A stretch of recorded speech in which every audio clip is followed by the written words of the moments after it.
Expense tracker app பத்தி பார்க்க போறோம். ஸோ இந்த ஆப் மூலமா வந்து நம்ம என்னென்ன எக்ஸ்ப்ளோர் பண்ணலாம்னா forms, state management and local storage.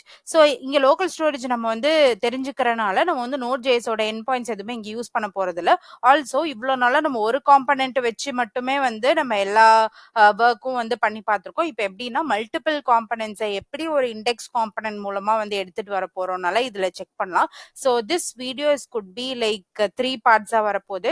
First பார்ட்ல வந்துட்டு நம்ம எக்ஸ்பென்ஸுக்கு வந்துட்டு லைக் மல்டிபிள் காம்பனன்ட்ஸ் சொன்னோம் இல்லையா. So let's frame it.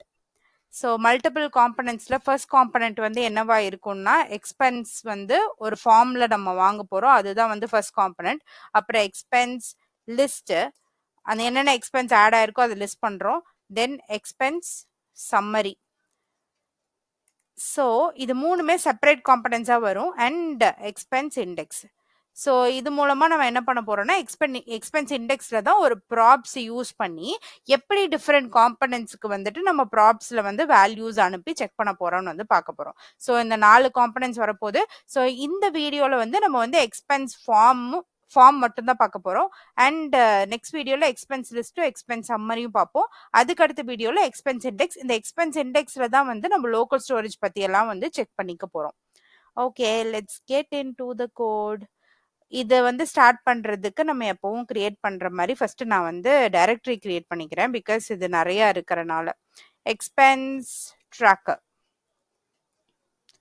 Okay, expense ட்ராக்கருக்குள்ள எனக்கு ஒரு புது காம்பனன்ட். ஸோ அந்த காம்பனன்ட்டோட பேர் வந்து expense form dot JSX.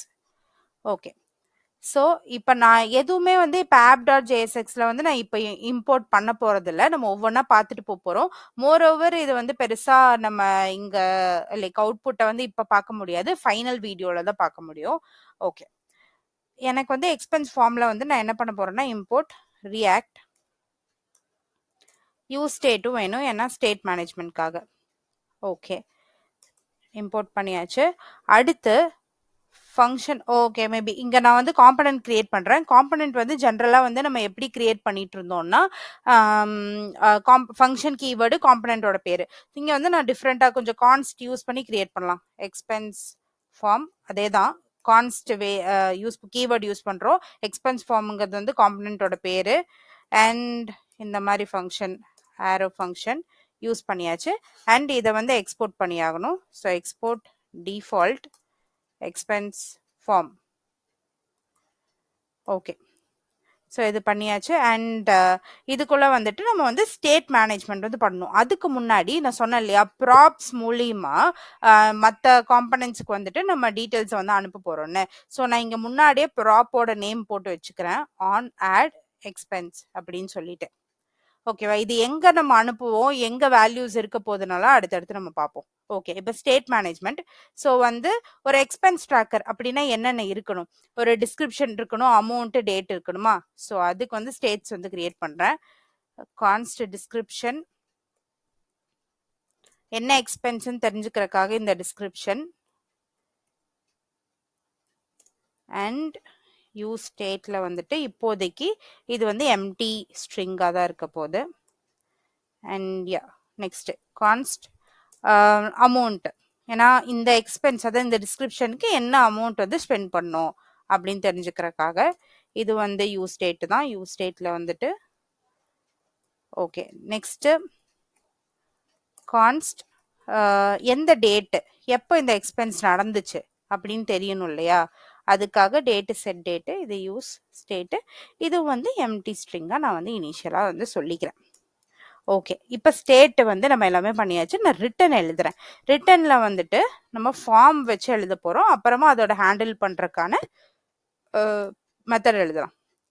Okay, form. So ஃபார்மில் வந்துட்டு ஃபஸ்ட்டு ஒரு டிவ் கண்டெய்னர். இந்த டிவ் கண்டெய்னரில் லேபிள்,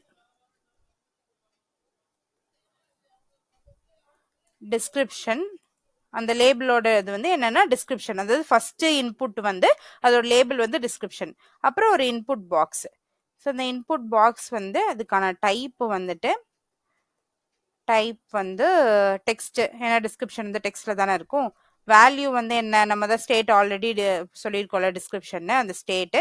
அப்புறம் வந்து இது ஒரு வேளை ஆன் சேஞ்ச் நடந்துச்சுன்னா எனக்கு என்ன நடக்கணும் அப்படின்னா, ஈவெண்ட், அதாவது கரண்ட்டாக இருக்க ஈவெண்ட் செட் பண்ணுறோம். செட் டிஸ்கிரிப்ஷனில் போயிட்டு நம்ம வந்து என்ன சொல்கிறோம்னா டாட், அதாவது ஈவெண்ட்டு அதோட டார்கெட் டாட் வேல்யூ அது வந்து செட் ஆயிடணும் அப்படின்னு வந்து சொல்கிறோம். ஸோ இதோட இன்புட் முடிஞ்சுது. அதாவது ஒரு லேபிள், அப்புறம் வந்து ஒரு இன்புட்டு, அதான் இந்த div கண்டெய்னர். அதே மாதிரி இன்னொரு div கண்டெய்னர் வந்து எடுக்க போகிறோம். ஸோ இந்த div கண்டெய்னரில் என்னென்ன இருக்க போகுதுன்னா அமௌண்ட் தான் லேபிள், இந்த டைப் வந்து டெக்ஸ்ட் வந்து நம்பராக இருக்கும். இது வந்து என்னென்னா அமௌண்ட்டு, அதுக்கப்புறம் செட் அமௌண்ட், இன்கேஸ் சேஞ்ச் ஆச்சுன்னா அந்த செட் அமௌண்ட் வந்து மாறணும் அப்படின்னு சொல்லியாச்சு. சேம் இதே மாதிரி இன்னொரு கண்டெய்னர், அந்த கண்டெய்னர் வந்து என்ன பண்ண போகுது அப்படின்னு பார்க்கலாம். ஸோ இந்த கண்டெய்னரில் வந்து என்ன அப்படின்னா அமௌண்ட் போட்டாச்சு, அடுத்து டேட்டு. ஸோ டேட்டு, இது டைப் வந்து டேட்டாக தான் இருக்கணும். டேட்டுன்னு நீங்கள் கொடுத்தீங்கன்னா தான் அந்த ஒரு டேட் பிக்கர் வரும். அண்ட் வேல்யூ வந்து டேட்டு. ஸோ செட் டேட், அது வந்து இங்கே டார்கெட் வேல்யூவில் வந்துருச்சு. ஓகே, இப்போ இது எல்லாமே ஃபார்முக்கு வந்துருச்சு. ஃபார்மோட எலமெண்ட்ஸில் வந்து நான் இப்போ இன்னொன்று என்ன ஆட் பண்ண போகிறேன்னா ஒரு பட்டன். அந்த பட்டன் வந்து என்னவா இருக்கணும்னா டைப், அந்த பட்டனோட டைப் வந்து சப்மிட் டைப்பாக இருக்கணும். அப்புறம் அந்த பட்டனோட பேர் வந்து ஆட் எக்ஸ்பென்ஸ். ஓகே, இப்படி நான் கொடுத்துட்டேன். இப்போ சேவ் பண்ணியாச்சு. ஸோ இது வந்து என்னென்னா ரிட்டனில் வந்து நம்ம என்ன பண்ணியிருக்கோம்னா ஃபார்ம் வந்து ஹேண்டில் பண்ணுறக்காக 3 டிவ் கண்டெய்னர் ஆட் பண்ணி அதில் வந்து லேபிள், இன்புட்டு, 3 இன்புட் டைப்பு அதில் வந்து கொடுத்துருக்கோம், அண்ட் பட்டன் கொடுத்துருக்கோம். இப்போது இந்த சப்மிட் பண்ணிட்டாங்கன்னு வச்சுக்கோங்க, அப்போ அதை ஹேண்டில் பண்ணுறதுக்கு வேணும் இல்லையா, அதுக்கு வந்து நான் ஒரு ஃபங்க்ஷன் எழுதுகிறேன், ஹேண்டில் சப்மிட். ஸோ இந்த ஹேண்டில் சப்மிட் வந்து என்ன நடக்கணும்னா ஈவெண்ட், அதாவது அந்த ஈவெண்ட்டு, ஏன்னா இங்கே ஈவெண்ட் தானே வந்து மோஸ்ட்லி வருது அந்த ஈவெண்ட்டு. அதுக்கப்புறம் வந்து அந்த எக்ஸ்பென்ஸை வந்து நம்ம செட் பண்ணி அனுப்பணும். இப்போது ஃபார்ம்ஸ் யூஸ் பண்ணும்போது ஜென்ரலாக ப்ரௌசரில் என்ன நடக்கும்னா ஹெச்டிடிபி ரெக்வஸ்ட் வந்து சர்வருக்கு போயிட்டு ரீலோட் ஆயிரும் பேஜ்.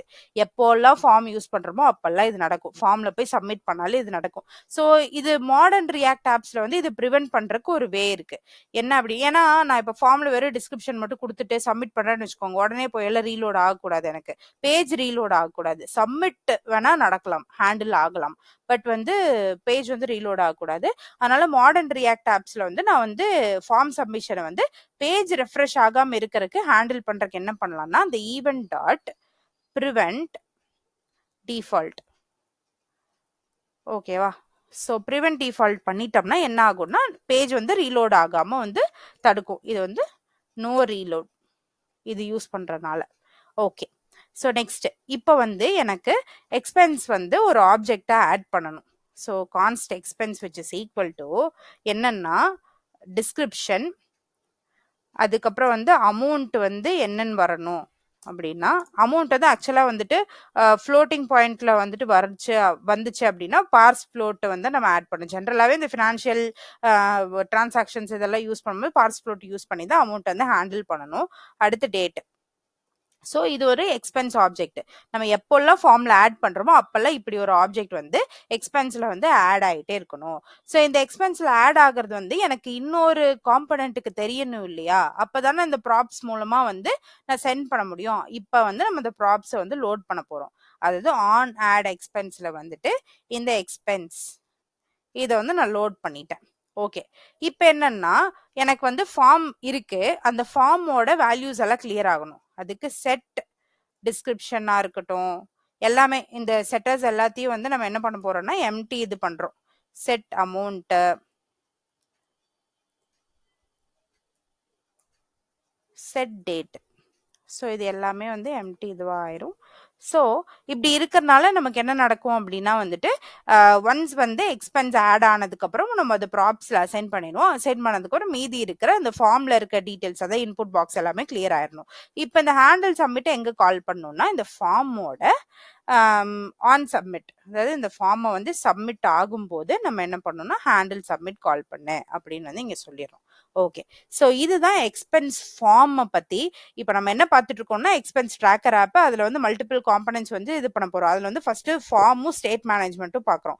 அதுக்கு வந்து எக்ஸ்பென்ஸ் ஃபார்ம்னு ஒரு காம்போனன்ட் கிரியேட் பண்ணி, ஜெனரலா எக்ஸ்பென்சஸ் வந்து எதுலலாம் கால்குலேட் பண்ணுவோம்னா, டிஸ்கிரிப்ஷன், அமௌண்ட், டேட். ஸோ இந்த 3யும் வச்சு தானே வந்து ஆட் பண்ணுவோம். அப்போ வந்து அதுக்கான டிவ் கண்டெய்னர் செப்பரேட்டா ஃபார்ம் காம்போனன்ட்குள்ள ஆட் பண்ணிட்டு வந்துட்டு இருக்கேன் நானு. ஸோ அதுல வந்து டிஸ்கிரிப்ஷன், அமௌண்ட், டேட் எல்லாம் ஆட் பண்ணிட்டோம். அடுத்து சப்மிட்டுக்கான பட்டனும் ஆட் பண்ணியாச்சு. ஸோ ஒன்ஸ் இந்த ஃபார்ம் சப்மிட் ஆகும்போது எனக்கு ஹேண்டில் சப்மிட்டுங்கிற ஒரு ஆப்ரேஷன் வந்து நடக்கணும். இந்த ஹேண்டில் சப்மிட்ல வந்து ரீலோட் ஆகாம இருக்கிறதுக்கு வந்து prevent default அப்படின்னு வந்துட்டு நம்ம கொடுக்கணும். அதை ஈவெண்ட்ல இருக்க ப்ரீ டிஃபைன் ஃபங்க்ஷன் தான் இந்த prevent default. இது என்ன பண்ணணும்னா, ஒரு ஃபார்ம் வந்து சப்மிட் ஆகும்போது ப்ரௌசர் வந்து பேஜை ரீலோட் ஆகாம தடுக்கும். அதுக்காக தான் இதை நம்ம வந்து யூஸ் பண்றோம். இதை யூஸ் பண்ணலன்னா பேஜ் ஜெனரலா ரீலோட் ஆயிரும். அதுக்காக ஓகேவா. இப்போ வந்து நான் வந்து ஒவ்வொரு டைமும் சப்மிட் பண்ணும்போது அந்த எக்ஸ்பென்ஸ் வந்து இப்படி ஒரு ஆப்ஜெக்டா ஆட் ஆகணும். அதாவது description, amount and date add ஆகணும். ஆட் ஆகிட்டு என்னோட ப்ராப்ஸ்ல வந்து செட் ஆயிடணும். ஆன் ஆட் எக்ஸ்பென்ஸ்ல வந்துட்டு செட் ஆயிடணும். அதுக்கப்புறம் ஃபார்மை வந்து நான் வந்து கிளியர் பண்ணணும். அதுக்காக இந்த செட் டிஸ்கிரிப்ஷன், அமௌண்ட், டேட் எல்லாம் வந்து இது பண்ணிருக்கேன். இப்போ அடுத்து என்ன பார்க்க போறோம் அப்படின்னா, நெக்ஸ்ட் வீடியோல எக்ஸ்பென்ஸ் லிஸ்ட், எக்ஸ்பென்ஸ் சம்மரி வந்து செட் பண்றது. அதுவும் செப்பரேட் காம்பனன்ட்ஸ் தான். அதுல என்னென்ன பண்ண போறோம் அப்படின்னு வந்து பார்த்துட்டு அப்புறமா அதுக்கடுத்த வீடியோல எக்ஸ்பென்ஸ் இண்டெக்ஸ். எஸ்.